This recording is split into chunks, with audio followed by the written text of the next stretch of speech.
Chapter 4.2 mole concept, मोल की धारणा हम लोग पढ़ेंगे। तो मोल की धारणा पढ़ने से पहले हमें एक बहुत ही इंपॉर्टेंट नंबर की जरूरत पड़ेगी, एवोगैड्रोस नंबर। एवोगैड्रोस नंबर क्या होता है? तो एक नंबर आप लोग याद करेंगे 6.022 इंटू 10 का पावर 23, 6.022 इंटू 10 का पावर 23। ये जो नंबर है ये बहुत बड़ी संख्या है। इस संख्या को हम लोग एवोगैड्रो नंबर कहते हैं और इसका सिंबल क्या है? Na। Na लिखा रहे तो हम समझ जाएंगे इतना बड़ा नंबर है जिसे हम एवोगैड्रो नंबर कहते हैं। मोल, मोल का कॉन्सेप्ट पढ़ रहे हैं। तो मोल क्या है? मोल को समझने के लिए हम लोग डेली लाइफ में बहुत सारा इस तरह से इस्तेमाल करते हैं। जैसे हम लोग दर्जन कहते हैं, डजन, जब हम लोग डजन कहते हैं तो इसका मतलब क्या होता है कि कोई भी आइटम जो है वो 12 है, 12 आइटम्स। अगर हम पेयर, जोड़ा कहते हैं तो इसका मतलब होता है 2 आइटम्स। जोड़ा कहने का मतलब 2, दर्जन हिंदी में हम कहते हैं तो उसका मतलब होता है 12।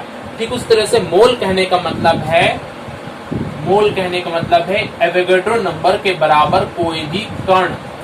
यहाँ पार्टिकल्स, आइटम्स तो नहीं, यहाँ पर हम लोग पार्टिकल्स के बारे में कहते हैं। ये पार्टिकल्स कहने का मतलब है क्या क्या हो सकता है? ये पार्टिकल्स एटम हो सकता है, मॉलिक्यूल्स हो सकते हैं, आयंस हो सकते हैं।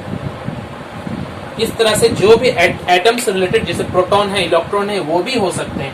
तो मोल कहने का मतलब है, मोल क्या है? यह एक संख्या को प्रदर्शित करता है जिसमें कि इतने सारे कण होंगे। इसका अगर परिभाषा देंगे तो मोल की परिभाषा क्या है? मोल पदार्थ का वह परिमाण है, मतलब पदार्थ जो हम ले रहे हैं, चाहे वो ऑक्सीजन हो या कैल्शियम हो या कोई और पदार्थ हो, तो उसमें इतने सारे कण पाए जाते हो। अगर हम 1 मोल एटम कहेंगे तो इतना हो गया, 1 मोल मॉलिक्यूल्स कहेंगे तो इतना मॉलिक्यूल्स हो गया, 1 मोल आयंस कहेंगे तो इतना आयंस हो गया, इलेक्ट्रॉन कहेंगे तो इतना इलेक्ट्रॉन्स हो जाएगा। एक बहुत इंपॉर्टेंट यूनिट हमको यहाँ पढ़ना है, AMU या एटॉमिक मास यूनिट। इस यूनिट से हम लोग परमाणु का भार ज्ञात करते हैं। एक परमाणु का कितना भार होता है उसे इस यूनिट के द्वारा ज्ञात किया जाता है। ये होता है क्या? तो C12 परमाणु, हमारा जो स्टैंडर्ड है, जो हम मापने का पैमाना रखे हैं, वो कार्बन 12 परमाणु को रखे हैं। मतलब कार्बन, ऐसा कार्बन परमाणु जिसकी मात्रा संख्या 12 है। कार्बन के 2 आइसोटोप होते हैं, 14, तो हम 14 नहीं ले रहे हैं, C12 ले रहे हैं, जो ज्यादा परिमाण में पाया जाता है। कार्बन 12 परमाणु के 1/12वें भाग की मात्रा को AMU कहते हैं। मतलब अगर कार्बन का परमाणु लेंगे और उसके 12 टुकड़े करेंगे तो एक टुकड़े का जो वजन होगा उसे ही हम लोग क्या कहते हैं? AMU कहते हैं। तो 1 AMU यानी कि एक टुकड़े का जो मात्रा है 1/12वें भाग का, वो कितना है? 1.66 इंटू 10 का पावर -24 ग्राम।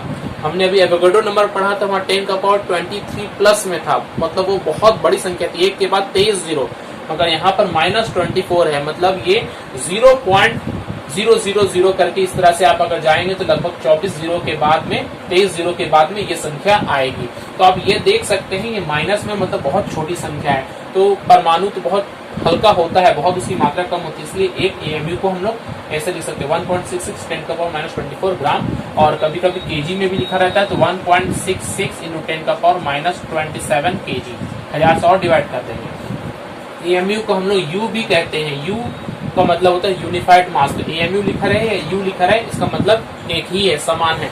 ये जो कार्बन परमाणु का जो एक भाग का मात्रा, ये आया कहाँ से? ये जो वैल्यू आ रहा है ये कहाँ से आ रहा है? तो हम जानते हैं कार्बन परमाणु में अंदर में क्या होते हैं, जो कि 6C12, ये कार्बन परमाणु का पूरा सिंबल हुआ, न्यूक्लियोटाइड 6C12। इसमें प्रोटॉन कितने हैं? 6 और न्यूट्रॉन कितने हैं? 6। और इलेक्ट्रॉन्स की तो मात्रा हम लोग तुलना ही नहीं करते हैं। तो इलेक्ट्रॉन्स को, जो बाहरी कक्ष में जो इलेक्ट्रॉन्स घूम रहे हैं उसको आप छोड़ दीजिए। तो ये टोटल मात्रा जो है ये इस केंद्रक का ही मात्रा है। तो केंद्रक में कितने प्रोटॉन है? 6 प्रोटॉन और 6 न्यूट्रॉन। एक प्रोटॉन और एक न्यूट्रॉन का मात्रा लगभग क्या होता है? अगर प्रोटॉन की मात्रा देखें तो 1.67 इंटू 10 का पावर -27 kg। और लगभग न्यूट्रॉन की मात्रा भी यही होती है, 1.67, या 2 होता है या 5 होता है, लगभग इक्वल है दोनों। तो हम दोनों को इक्वल मान रहे हैं। तो यहाँ पर हमारे पास 6 प्रोटॉन है और 6 न्यूट्रॉन है, मतलब टोटल 12 कण है। तो 12 से अगर इस संख्या को मल्टीप्लाई करेंगे तो टोटल भार आ जाएगा। तो ये जो निकल रहा है 1.66 10 का पावर -27, यहाँ 1.67 10 का पावर -27, ये असल में एक प्रोटॉन या एक न्यूट्रॉन का भार ही है। तो लगभग वही आता है, आप गौर कर लेंगे इसको। 1.66 का मतलब ये प्रोटॉन या एक न्यूट्रॉन का भार ही आता है AMU। एटॉमिक वेट या एटॉमिक मास, जिसे हम परमाणु द्रव्यमान कहते हैं। मॉलिक्यूलर वेट या मॉलिक्यूलर मास, इसे हम लोग अणु भार या सिंपल अणु द्रव्यमान भी कहेंगे। मोलर मास, मोलर द्रव्यमान, ये तीनों के बारे में हम लोग को पढ़ना है। सबसे पहले एटॉमिक वेट देखें। एटॉमिक वेट कहने का मतलब है किसी तत्व का एक परमाणु कार्बन परमाणु से कितना गुना भारी है। सिंपल अगर हम कहें तो ये कार्बन परमाणु का तुलनात्मक भार है किसी भी तत्व का। हम सिंगल एक एक परमाणु का भार ज्ञात नहीं कर सकते। हम क्या करते हैं, एक अपने रूप में, हम कार्बन के रूप में उसका एक बटखारा का इस्तेमाल करते हैं। तो अगर एटॉमिक वेट हमें कहा जाए तो एटॉमिक वेट का फॉर्मूला क्या हो जाएगा, इक्वल टू एटॉमिक वेट तत्व का परमाणु भार वह संख्या है, या किसी तत्व का परमाणु भार उस तत्व के परमाणु के भार और एक परमाणु के भार और कार्बन 12 के 1/12वें भाग के भार का अनुपात होता है। इन दोनों का आप रेशियो लेंगे तब आपको एटॉमिक वेट मिलेगा। इसे कैसे हम लोग याद करेंगे, समझने के लिए आपको समझिए। मान लेते हैं हमारे पास एक तराजू है जिसके 2 पल्ले हैं। हमने कार्बन 12 को टुकड़े के रूप में, छोटे छोटे टुकड़ों के रूप में 12 टुकड़े उसके कर लिए हैं। इस तरह के बहुत सारे परमाणु, बहुत से टुकड़े, और एक एक टुकड़ा जो 1/12वां भाग है वो एक एक बटखारे के जैसा है। तो यहाँ पर हमने कार्बन परमाणु को रखा है, एक एक टुकड़ा रखा है, और यहाँ पर हम ऑक्सीजन का एक परमाणु ले रहे हैं। ये हमारा ऑक्सीजन का एक परमाणु है। ये 12 टुकड़े, छोटा हो गए 12 टुकड़े। तो इस तरह से अगर हम कार्बन के देखेंगे तो हमें टोटल यहाँ पर 16 टुकड़े देने पड़ेंगे कार्बन का, तब जाके ऑक्सीजन का भार के बराबर होगा। तो अब कहेंगे आपने तो सर 12 टुकड़े के तो 16 कहाँ से आए, तो एक परमाणु को 12 टुकड़े हमने किए हैं। इस तरह से बहुत सारे परमाणु तो हो ही सकते हैं। तो इस तरह से अगर हम करेंगे तो यहाँ पर 16 के बराबर अगर संख्या है 16, यहाँ पर 16 आ जाए तो ऑक्सीजन का परमाणु भार कितना हो जाएगा, 16। इस तरीके से अगर नाइट्रोजन लेंगे तो नाइट्रोजन की जगह में यहाँ पर आपको कितने टुकड़े देने पड़ेंगे, 14 टुकड़े देने पड़ेंगे। तो ये कह सकते हैं कि नाइट्रोजन का जो भार है वो कार्बन के 1/12वें भाग का कितना गुना भारी है, 14 गुना भारी है। तो एटॉमिक वेट जो होता है ये परमाणु का भार होता है कार्बन की तुलना में। ठीक इस तरह से मॉलिक्यूलर वेट निकालेंगे तो यहाँ पर परमाणु की जगह में क्या कर देंगे, अणु कर देंगे।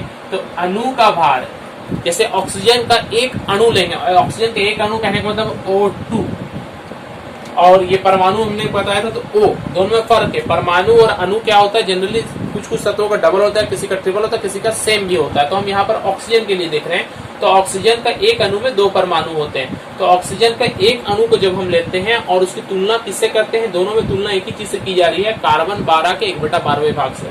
फिर उसी प्रकार कार्बन ऑक्सीजन का एक अणु यहाँ पर रखेंगे, एक अणु कहने को मतलब O2, एक अणु को यहाँ पर रखेंगे और यहाँ पर कार्बन के परमाणु रखेंगे। तो देखेंगे टोटल हमें कितना परमाणु देना पड़ रहा है, टुकड़ा 32 टुकड़ा देना पड़ रहा है। तो ऑक्सीजन का अणुभार कितना हो गया, 32। परमाणु भार कितना था, 16। अणुभार कितना हो गया, 32। अब मोलर मास क्या है, मोलर मास का मतलब होता है mass of Avogadro number of particles. अगर हम एवोगाड्रो संख्या के परमाणु ले रहे हैं तो उतने परमाणुओं का कितना भार होगा। जैसे अगर हम कहते हैं ऑक्सीजन के लिए तो 6.022 × 10⁻23 ऑक्सीजन परमाणु लेने पर कितना भार लेंगे तब इतना परमाणु आएगा। तो इसको निकालते कैसे हम लोग, अगर आप गौर करें तो इतनी संख्या में जो परमाणु है उनका भार, परमाणु भार जो हम लोगों ने पढ़ा है उसको ग्राम में जब प्रदर्शित करते हैं, जैसे ऑक्सीजन का परमाणु भार है 16, तो ऑक्सीजन का ग्राम परमाणु भार कितना होगा, एक वर्ड आएगा ग्राम परमाणु या ग्राम एटॉमिक वेट। ग्राम परमाणु भार कितना होगा, 16 है तो 16 ग्राम, और इस 16 ग्राम में एवोगाड्रो संख्या के बराबर परमाणु होते हैं। तो इस संख्या को ही हम लोग क्या कहेंगे, मोलर मास कहेंगे। मोलर मास यहाँ कहने का मतलब है कि वह संख्या जिसमें एवोगाड्रो संख्या के बराबर कण होते हैं, पदार्थ का वह मात्रा, उस मात्रा को हम लोग क्या कहेंगे, मोलर मास कहेंगे। तो अगर परमाणु भार की तुलना कर रहे हैं तो 16 ग्राम। ठीक उसी तरह से अगर हमसे ये कहा जाए कि ऑक्सीजन के लिए ही 6.022 × 10⁻23 अणु, इतने जो अणु होते हैं वो ऑक्सीजन के कितने मात्रा में पाए जाते हैं। तो अणु जब वर्ड आ गया तो अणु भार से रिलेटेड करेंगे। तो अणु भार कितना था, ऑक्सीजन का 32 था, तो यहाँ पर कहेंगे 32 ग्राम। तो 32 ग्राम ऑक्सीजन में अणुओं की संख्या कितनी हो गई, इतनी हो गई। मोलर मास कहने का मतलब है ग्राम परमाणु भार या ग्राम अणु भार, दोनों में आप डिफरेंस समझे। जब हम परमाणु से रिलेट करेंगे तो हम ग्राम परमाणु भार को बोलेंगे, जब हम अणु के बारे में कहेंगे तो हम ग्राम अणु भार को कहेंगे। तो हमने 3 तरह के भार को या मात्रा को हमने पढ़ा। सबसे पहला एटॉमिक वेट। एटॉमिक वेट जो होता है ये तुलनात्मक भार है, इसकी कोई इकाई नहीं होती है। एक परमाणु का भार जब हम कार्बन परमाणु के 12वें भाग की तुलना करते हैं तब जाके एटॉमिक वेट निकलता है। तो एटॉमिक वेट जो है अगर इसकी कोई इकाई नहीं होती, जब इसमें ग्राम लगा देते हैं 16 ग्राम, जैसे ऑक्सीजन के लिए 16 ग्राम, नाइट्रोजन के लिए 14 ग्राम, तो जब इसमें ग्राम लगा देंगे तो वो क्या बन जाएगा, मोलर मास का बन जाएगा, जिसे हम लोग नाम देते हैं ग्राम एटॉमिक वेट। और इसमें संख्या कितनी होगी कणों की, 6.022 × 10⁻23। उसी तरह से मॉलिक्यूलर वेट, मॉलिक्यूलर वेट क्या है, ये एक अणु का भार है किसकी तुलना में, कार्बन परमाणु के 1/12वें भाग की तुलना में। यहाँ पर तुलना कर रहे हैं तो दोनों मात्रा ऊपर में कट जाता है, तो इसकी कोई इकाई नहीं होती है। तो ऑक्सीजन का मॉलिक्यूलर वेट हमने देखा 32 होता है। ये 32 जो है अगर इसे ग्राम में प्रदर्शित करेंगे तो इसे हम लोग कहेंगे ग्राम मॉलिक्यूलर वेट, और यही हो जाएगा इसका मोलर मास। मोलर मास कहने का मतलब 32 ग्राम ऑक्सीजन में इतने संख्या में अणु होंगे। तो अणु पूछेगा तो 32 ग्राम, और अगर हमें परमाणु पूछे इतना तो हम कहेंगे 16 ग्राम ऑक्सीजन के लिए। बाकी कुछ एलिमेंट्स देख लीजिए, जैसे हाइड्रोजन H, इसका एटॉमिक मास कितना होता है, तो एटॉमिक या कि परमाणु भार होता है असल में 1.008, हम इसे 1 के ही लगभग में मानते हैं। इसके एक एटम का यानी कि एक परमाणु का भार कितना होगा, तो एक परमाणु का भार इसी को AMU में जब प्रदर्शित करते हैं 1.008 AMU, तो इसे हम लोग कहते हैं एक अणु का भार। AMU का मान कितना होता है 1.66 10⁻⁻24 ग्राम। इसे मल्टीप्लाई करेंगे तो आंसर आएगा। मोलर मास अगर ऐसा कहेंगे तो मोलर मास हमने कहा है कि जो एटॉमिक मास होता है उसे ही ग्राम में लिख देंगे तो उतना ही मोलर मास हो जाएगा 1.008 ग्राम, या सिंपल कहेंगे लगभग 1 ग्राम। इस चीज को पहले समझ लेते हैं। हाइड्रोजन के लिए एटॉमिक वेट है 1.008 ना बोलकर अगर 1 भी बोलेंगे तो हमारा सही है 1। इसके एक अणु का अगर भार निकालना हो तो उसमें AMU लगाते हैं। और मोलर मास क्या है, मोलर मास कहने का मतलब है अगर उसमें कितने अणुओं का भार, ये एक अणु का भार है, और ये कितने अणु का भार है, तो ये है एवोगाड्रो संख्या के बराबर 6.022 × 10⁻23। दोनों में फर्क देखिए, ये एक अणु का भार अगर निकालना है तो AMU लगाते हैं, और अगर इतने सारे अणुओं का एवोगाड्रो संख्या के बराबर निकालना है तो हम लोग सिंपल ग्राम लगा देते हैं, बहुत आसान हो जाता है। अब अगर हमें ऑक्सीजन कहा जाए तो ऑक्सीजन का एटॉमिक मास होता है 16। एक अणु, एक परमाणु का अगर हमें भार निकालना है ऑक्सीजन के एक परमाणु का, तो उसे 16 AMU हम लोग कहेंगे। AMU कैलकुलेशन बाद में भी हम लोग कर सकते हैं। मोलर मास कहने का मतलब है अगर इस तरह से एक लिए तो इतना हुआ, अगर हम इतना सारा परमाणु लेंगे 1 2 3 4 ऐसे करते करते 6.022 × 10⁻23 अगर परमाणु लेंगे तो उसका वजन हो जाएगा 16 ग्राम। इस तरह से कार्बन के लिए एटॉमिक मास है 12, मास ऑफ सिंगल एटम हो गया 12 AMU। एक परमाणु का भार अगर हमसे पूछे, और मोलर मास यानी कि इतने सारे परमाणुओं का हम पूछे तो क्या लिख देंगे 12 ग्राम। ठीक है। और अगर हम यहाँ से ही मोल की संख्या निकालना चाहें, मोल की संख्या निकालने की जो मात्रा हमें दी गई है इस फॉर्मूला के रूप में पहले याद करें, given mass divided by molar mass. Mole अगर हमें किसी का निकालना हो तो वो कितना मात्रा दिया गया है डिवाइडेड बाय उसका जो मोलर मास दिया गया। अगर वो परमाणु भार में दिया हुआ तो यहाँ परमाणु भार को ग्राम में लिखेंगे, और अगर अणु भार में दिया हो तो अणु भार को मान में हम लोग ग्राम में लिखेंगे। यहाँ से हम मोल निकाल सकते हैं। 6 ग्राम कार्बन ने मोल की संख्या बताओ, 6 ग्राम कार्बन में मोल कितने होंगे। तो फॉर्मूला हमारे पास मोल निकालने का क्या, मोल को हम लोग सिंपल n छोटा n से भी नोट कर देते हैं। n कितना इसका निकलेगा, गिवन मास कितना है 6 ग्राम, और मोलर मास कार्बन है, ये चूंकि परमाणु अवस्था में लिया गया है तो परमाणु अवस्था के लिए आप लोग देखें एटॉमिक मास कितना है इसका 12, या मोलर मास 12 ग्राम से डिवाइड करेंगे। ऊपर में 6 ग्राम, नीचे में 12 ग्राम। ग्राम ग्राम ये कट गया, ग्राम ग्राम की कोई इकाई नहीं कट गई, तो कितना हो गया 1/2 या 0.5 मोल, मतलब आधा मोल हो गया 0.5 मोल। इस तरह से अगर किसी का भी हमें मात्रा मालूम है तो मात्रा को उसके मोलर मास से डिवाइड कर देते हैं तो हमें मोल की संख्या मिल जाती है। फॉर्मूला देख ले, नंबर ऑफ मोल्स का अभी हमने पढ़ा given mass by molar mass. Given mass कहने का मतलब है जितना मात्रा दिया गया, मोलर मास मतलब अगर अणुभार है तो अणुभार को ग्राम में लिखेंगे, और अगर हमारे पास परमाणु भार है तो हम परमाणु भार को ग्राम में लिखेंगे। Number of moles, number of moles निकालने का एक और फॉर्मूला है, ऊपर में तो मात्रा से निकालेगा, कभी संख्या से निकालना होता है।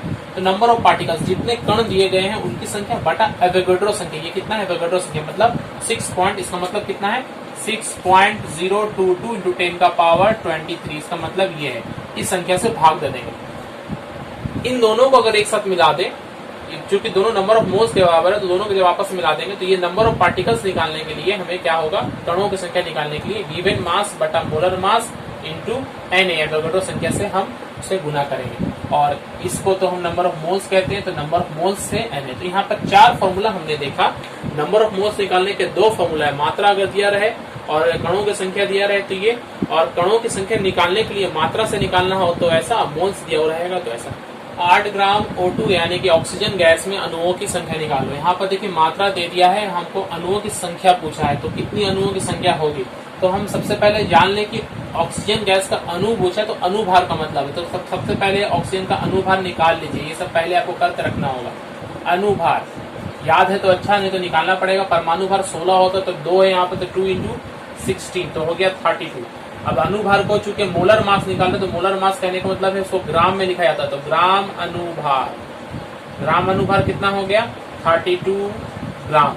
दिया गया कितना है 8 ग्राम। तो नंबर ऑफ कणों की संख्या, अणुओं की संख्या कितनी होगी। अणुओं की संख्या कैसे निकाला जाता है, जितना मात्रा है, मात्रा मतलब 8 बटा ओरिजिनल अणुभार उसका कितना है 32 गुना एवोगाड्रो संख्या। मात्रा जो दिया गया है, अणुभार जो हम मोलर मास जो जानते हैं वो लिखेंगे और उसे हम लोग एवोगाड्रो संख्या से गुना करेंगे। ये है इसका फॉर्मूला। अब गुना करके देख लें, 1/4 डिवाइड कीजिए इसको 1.23 लगभग 1.51 भी इसे हम लोग कह सकते हैं। तो 1.51 संख्या के इतने संख्या में अणु होंगे। 1.8 ग्राम जल में, जल कहने का मतलब H2O, क्वेश्चन में जल भी लिखा रह सकता है, आपको याद करना पड़ेगा कि H2O होता है जल। 1.8 ग्राम H2O में अणुओं की संख्या कितनी होगी, अणु कितने होंगे वो निकालना है। तो यहाँ जल के बारे में कहा गया, तो जल का अणुभार निकालेंगे, H2O का अणुभार। तो गौर करें ये एक कंपाउंड है हाइड्रोजन और ऑक्सीजन, इसमें 2 अलग अलग तरह के परमाणु मिले हुए हैं। दोनों परमाणुओं का पहले हम भार ज्ञात करेंगे, ऐड करेंगे, अणुभार निकल जाएगा। तो हाइड्रोजन कितना है यहाँ पर 2 है, तो हाइड्रोजन अगर 2 है तो 2 संख्या हुआ इसका, और एक हाइड्रोजन का भार होता है 1.008 होता है, हम लोग उसे 1 मानते हैं, प्लस ऑक्सीजन एक ही है तो 1, तो 16 हो गया इसका परमाणु भार। तो 2 इंटू 1 2 प्लस 16 कितना हो गया 18। तो ये अणुभार हुआ, तो ग्राम अणुभार कितना हो जाएगा 18 ग्राम। तो फॉर्मूला फिर वही हम लिखेंगे यहाँ पर 18 हो जाएगा, सॉरी यहाँ पर कितना दिया 1.8, तो यहाँ पर 1.8 हो जाएगा, यहाँ पर 18 हो जाएगा, और ये संख्या वही रहेगी। H2O अणु, कितने अणु होंगे, कितने ग्राम है 1.8 ग्राम में 1.8, अणुभार कितना है ग्राम में 18, और एवोगाड्रो संख्या कितना है 6.022 इंटू 10 का पावर 23। अब यहाँ पर पॉइंट हटेगा तो एक नीचे में 10 आएगा, 18 कट जाएगा, तो ये 10 को बस से डिवाइड कर दीजिए, 6.022 इंटू 10 का पावर 23, और यहाँ पर 10 से डिवाइड हुआ तो एक 10 का पावर कम हो जाएगा, तो आंसर हो जाएगा 6.022 इंटू 10 का पावर 22। ये हो गया 1.8 ग्राम जल में अणुओं की संख्या। कभी कभी क्वेश्चन ऐसा करता है कि 1.8 ग्राम जल में ऑक्सीजन और हाइड्रोजन परमाणुओं की संख्या बताएं, मतलब हाइड्रोजन कितना है और ऑक्सीजन कितना है, परमाणु के लिए पूछा है, इसके अंदर में परमाणु कितने हुए। तो हमने तो अणु निकाल लिया कितने अणु है। अब आप गौर करें H2O के एक अणु में कितने हाइड्रोजन होते हैं 2 हाइड्रोजन होते हैं, और हर एक अणु में ऑक्सीजन कितना होता है 1 होता है। तो इतने सारे अणु में ये H2O में कितने हाइड्रोजन होंगे, तो उसे डबल कर देंगे हाइड्रोजन के लिए और ऑक्सीजन के लिए, जितने अणु होंगे उतने ही परमाणु होंगे, क्योंकि एक H2O में 2 हाइड्रोजन और 1 ऑक्सीजन होता है, 2 हाइड्रोजन और 1 ऑक्सीजन होता है। तो 10 H2O में कितना हो जाएगा 2 इंटू 10 20 हाइड्रोजन और 10 ऑक्सीजन हो जाएगा, ठीक है, ये ऑक्सीजन है। और 100 में 200 हो जाएगा, ये डबल हो जाएगा, जितना अणु होते हैं उसके डबल होता है हाइड्रोजन, और ठीक उतना ही नंबर में आता है ऑक्सीजन। तो इसी तरह से इतने सारे अणुओं में हाइड्रोजन कितने हो जाएंगे, हाइड्रोजन हो जाएंगे इसके डबल। तो 2 इंटू इतना अगर हम करेंगे 2 इंटू करेंगे तो 12.044 इंटू 10 का पावर 22 डबल हो गया, और ऑक्सीजन ठीक इतना ही रह जाएगा 6.022 10 का पावर 20। समझ में आया। 46 ग्राम सोडियम में परमाणु की संख्या बताओ। 46 ग्राम सोडियम, तो सोडियम का मतलब Na की परमाणु भार कितना होता है 3, तो ग्राम परमाणु भार जिसे मोलर मास कहते हैं, तो ग्राम परमाणु भार कितना है 3 ग्राम। अब हमें क्या निकालना है, परमाणुओं की संख्या निकालना है। तो परमाणुओं की संख्या निकालने के लिए हमने फॉर्मूला देख चुके हैं, परमाणु की संख्या जितना मात्रा दिया गया है उसे लिखिए, ऊपर में 46 ग्राम और ग्राम परमाणु पर कितना है 23, 23 ग्राम, ग्राम ग्राम कट गया, लिख नहीं रहे हैं, और उसे एवोगाड्रो संख्या से गुना कर दीजिए। गुना करेंगे तो ये 2 टाइम्स कट जाएगा, ये उसका डबल हो जाएगा, कितना हो गया 12.044 इंटू 10 का पावर 23। इतने सारे परमाणु हो गए 46 ग्राम सोडियम में। अगर हमसे पूछे कि 46 ग्राम सोडियम में मोल्स की संख्या बताइए, परमाणु की संख्या को छोड़कर अगर हमसे मोल्स पूछे तो मोल्स निकालने के लिए भी फॉर्मूला हमारे पास क्या है। मोल्स निकालने के लिए जो मात्रा दिया गया है 46, उसे हम लोग क्या करेंगे, इसके परमाणु भार से, चूंकि मोलर मास है तो मोलर मास से डिवाइड कर देंगे तो आंसर हो जाएगा 2। तो कितना हो गया 2 मोल्स। 46 ग्राम में कितना मोल्स हो गया 2 मोल्स। क्वेश्चन ऐसे भी आ सकता है कि 46 ग्राम के जगह में आपसे अगर पूछता कि 0.2 मोल सोडियम में परमाणुओं की संख्या बताओ, तो मोल की संख्या जब मालूम होती है तो उस एवोगाड्रो संख्या से हम गुना कर देते हैं तो हमें परमाणुओं की संख्या मिल जाती है। 100 ग्राम सोडियम और 100 ग्राम लोहे, इसमें अधिक परमाणु होंगे। सोडियम और आयरन दोनों का एटॉमिक वेट आपको दिया गया है 23 और 56। आप क्या निकालना है, परमाणु निकालना है। तो अगर हम सोडियम का परमाणु निकालेंगे, सोडियम परमाणु, तो फॉर्मूला क्या है हमारे पास में, फॉर्मूला है जो गिवन मास, मतलब गिवन मास कितना है 100 ग्राम बटा उसका एटॉमिक मास, जो एटॉमिक मास कितना है 23, जिसे मॉलिक्यूलर मास मोलर मास कहते हैं, इनटू एवोगाड्रो संख्या। एवोगाड्रो संख्या का नंबर ही Na के रूप में हम लिख के समझाना चाहते हैं। और आयरन के लिए अगर हमसे पूछे Fe परमाणु, Fe परमाणु क्या है 100, मात्रा दोनों का सेम है, और ये हो गया एटॉमिक मास उसका 56 इंटू Na। अब आप देखिए दोनों में, सोडियम और आयरन में, दोनों में ऊपर तो सेम है 100 Na 120, नीचे यहाँ 23 यहाँ 56। ये छोटे नंबर से भाग है, ये बड़े नंबर से भाग है। तो छोटा नंबर से जो डिवाइड करते हैं वो परमाणु की, उसमें वो संख्या क्या होती है बड़ी आ जाती है। तो छोटे नंबर से डिवाइड करने का मतलब है कि सोडियम परमाणु जो है इसकी संख्या जो है लोहे की तुलना में अधिक होगी। सोडियम चूंकि हल्का है आयरन की तुलना में, तो सेम मात्रा में ज्यादा परमाणु होंगे। जैसे कि हम जानते हैं रुई और लोहा, अगर हम रुई को देखते हैं 1 किलो रुई लेते हैं और 1 किलो लोहा लेते हैं, तो कौन ज्यादा हो देखने में लगता है, रुई ना लोहा। तो रुई ज्यादा लगेगा क्योंकि वो 1 किलो है, हल्का है, बहुत ज्यादा हो गया। उसी तरह से सोडियम भी है, ये 23 है, ये 56 है, तो इसका लगभग आधा से भी कम है। जैसे सोडियम परमाणु जो होता है, अगर हम दोनों को देखेंगे एक बर्तन में रखेंगे तो सोडियम परमाणु जो है 100 ग्राम में इतने सारे अणु होंगे, तो लोहा का सिर्फ उससे थोड़ा ही होगा। ये है सोडियम और ये है आयरन। तो सोडियम की संख्या क्या होगी, बहुत ज्यादा होगी 100 ग्राम में। 0.051 ग्राम Al2O3 यानी कि अल्युमिनियम ऑक्साइड में अल्युमिनियम आयन की संख्या कितनी होगी। देखिए अब हमारे पास आयन भी पूछा गया है, तो आयन परमाणु और अणु में कोई ज्यादा अंतर नहीं है संख्या निकालने में, सेम फॉर्मूला है। सबसे पहले हम इसका अनुभार निकाल लेंगे। Al2O3 का अनुभार यहाँ पर 27 होता है परमाणु भार, तो 2 है, 2 परमाणु तो 2 इंटू 27 प्लस ऑक्सीजन का 3 परमाणु, 3 इंटू ऑक्सीजन का 1 परमाणु का भार, सॉरी ऑक्सीजन का परमाणु भार कितना होता है 16 होता है। तो Al2O3 का अनुभार निकालने के लिए हम इसको कैलकुलेशन करेंगे, तो ये 54 हो गया, ये 48 हो गया, ये कितना हो गया 102। तो 102 हो गया अनुभार, तो इसका ग्राम अनुभार कितना हो जाएगा 102 ग्राम। हमें क्या निकालना है, आयन की संख्या निकालना है। आयन की संख्या निकालने बोले या परमाणुओं अणुओं की संख्या निकालने बोले, सबसे पहले हम Al2O3 अणु कितने हैं वो निकाल लेते हैं। जैसे कि अभी जल में हम लोगों ने किया था हाइड्रोजन ऑक्सीजन के लिए, वही है Al2O की संख्या हम निकाल लें। Al2O3 का अणु कितने होंगे, तो जितना मात्रा दिया गया है उसे आप लोग लिख लें, डिवाइडेड बाय कितना ग्राम अनुभार है उसे लिख लें, और एवोगाड्रो संख्या से उसे गुना कर दें। तो आप लोग गुना करेंगे तो देखेंगे ये पॉइंट हटेगा, तो नीचे में 1 2 3 डिजिट है तो 3 0, और फिर मल्टीप्लाई होके 2 टाइम्स नीचे कट गया।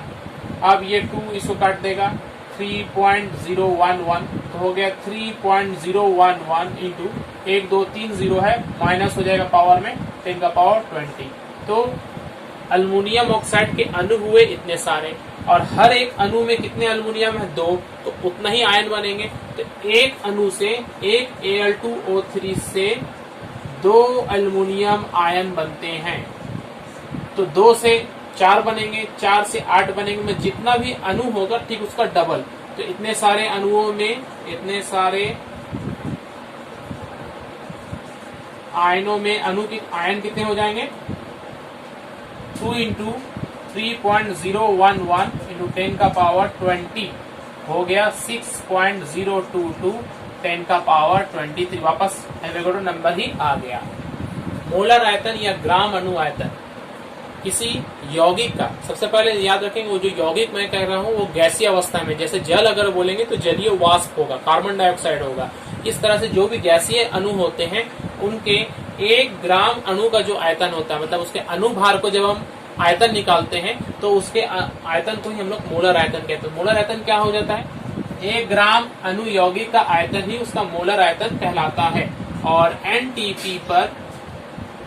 एनटीपी कहने का मतलब होता है 0 डिग्री सेंटीग्रेड टेम्परेचर और 76 सेंटीमीटर ऑफ Hg पारेख स्तंभ का प्रेशर, ये नॉर्मल टेम्परेचर एंड प्रेशर कहा जाता है। एनटीपी पर किसी भी गैस का मोलर आयतन समान होता है, जिसका वैल्यू होता है 22.4 लीटर। चाहे आप कार्बन डाइऑक्साइड ले ले, चाहे आप नाइट्रोजन ले ले, ऑक्सीजन ले ले, जलवाष्प ले ले, सबका इस दबाव और आयतन का 22.4 लीटर होता है और अणुओं की संख्या हो जाती है एवोगाड्रो संख्या के बराबर। ध्यान देंगे, मोलर आयतन क्या है? मोलर आयतन कहने का मतलब है किसी भी यौगिक के 1 ग्राम अणु का जो आयतन होता है, वो जो आयतन घेरता है उसे ही हम लोग ग्राम अणु आयतन या मोलर आयतन कहते हैं। एनटीपी पर इसका मान होता है 22.4 लीटर और इस आयतन में जितना जगह घेरा कितने अणु होंगे, इतने सारे अणु होंगे। और ये सभी गैसों के लिए ये बराबर होता है, अलग अलग गैसों के लिए। जैसे कार्बन डाइऑक्साइड अगर हम लेते हैं CO2, तो कार्बन डाइऑक्साइड का अनुभार जो है ये 44 होता है। तो जब हम 44 ग्राम ले लें, ग्राम अणु कहने का मतलब है इसको अनुभार को ग्राम में परिवर्तित करना, तो 44 ग्राम CO2 का आयतन हो जाएगा एनटीपी पर। और किसी तापक्रम पर नहीं कह रहे हैं, बाकी किसी का हमें नहीं पता, मगर एनटीपी पर होता है 22.4 लीटर। उस तरह से अगर हम नाइट्रोजन गैस ले लेंगे तो नाइट्रोजन का अनुभार होता है 28, जब उसे ग्राम में बनाते हैं तो हो गया ग्राम अनुभार, इसका भी आयतन होगा एनटीपी पर 22.4 लीटर। ऑक्सीजन ले लेंगे, ऑक्सीजन का अनुभार होता है 32, ग्राम में कर देंगे तो 32 ग्राम ऑक्सीजन लेने पर उसका आयतन होता है 22.4 लीटर। और जल ले लेंगे, H2O ले लेंगे तो 18 ग्राम, इसका आयतन होता है 22.4 लीटर। और सब में एवोगाड्रो संख्या के बराबर ही कण होते हैं। ध्यान दें, CO2, N2, O2 अलग अलग गैस हो रहा है, मात्रा सबका अलग अलग हो रहा है, मगर आयतन और अणुओं की संख्या में कोई परिवर्तन नहीं होता है। अगर हम एनटीपी ना बोले तब भूल हो जाएगा, क्योंकि ये टेम्परेचर और प्रेशर चेंज करने से आयतन सबका चेंज हो जाएगा और किसी का बराबर नहीं होगा, सबका अलग अलग हो जाएगा, मगर अणुओं की संख्या में कोई परिवर्तन नहीं होगा। तो अगर ये 44 ग्राम लेते हैं, इसका मतलब 1 मोल हो गया, इसका मतलब भी 1 मोल हो गया, इसका मतलब भी 1 मोल हो गया। सब में अणुओं की संख्या, सब में हर टेम्परेचर, हर कंडीशन में अणुओं की संख्या सेम होगी, मगर आयतन जो वो सेम होगा सिर्फ और सिर्फ एक ही कंडीशन पे एनटीपी पर, और कितना होता है वो 22.4 लीटर। बाकी और किसी टेम्परेचर प्रेशर पर हम देखेंगे तो अलग अलग गैसों का आयतन अलग अलग हो जाता है। एनटीपी पर 8 ग्राम ऑक्सीजन गैस का आयतन निकालने, सबसे पहले क्या है ऑक्सीजन गैस, तो ऑक्सीजन गैस का अनुभार आप लोग पहले निकालेंगे 32, तो इसका ग्राम अनुभार जिसे हम 1 मोल भी कहते हैं, ग्राम अनुभार कितना हो जाएगा 32 ग्राम, इसे ग्राम में प्रदर्शित करते हैं तो बन जाता है ग्राम परमाणु भार। अब एनटीपी पर हम जानते हैं कि कोई भी गैस ले अगर उसका ग्राम अनुभार लेते हैं, यानी कि ऑक्सीजन के लिए अगर 32 ग्राम है, एनटीपी पर 32 ग्राम ऑक्सीजन का आयतन कितना होता है, अभी हम लोगों ने पढ़ा जिसे मोलर आयतन कहते हैं, कितना होता है 22.4 लीटर होता है। तो एनटीपी पर ही टेम्परेचर प्रेशर चेंज नहीं कर रहे हैं, वजन बस कम कर दिए। 8 ग्राम अगर हम ले लेंगे ऑक्सीजन, तो 8 ग्राम ऑक्सीजन का आयतन कितना हो जाएगा 22.4, 32 से डिवाइड करेंगे और 8 से मल्टीप्लाई करेंगे। ध्यान देंगे, जो मास दिया गया है उसे ऊपर लिखेंगे और जो हमारा अनुभार है उसे नीचे लिखेंगे। और संख्या निकालने में एवोगाड्रो संख्या से गुना कर रहे थे, यहाँ आयतन निकालना है तो 22.4 से गुना करेंगे, तो डिवाइड कर लेंगे इससे हम लोग, तो आ जाएगा हमारे पास 5.6 लीटर। 5.6 लीटर इस आयतन अगर निकालना है हमें, एनटीपी पर ही आयतन निकालना है, तो हम क्या करेंगे, जो गिवन मास है स्मॉल m जिसे कहते हैं और कैपिटल M का मतलब हो गया मोलर मास इनटू 22.4 लीटर, ये फॉर्मूला के रूप में आप इसे याद कर लीजिए।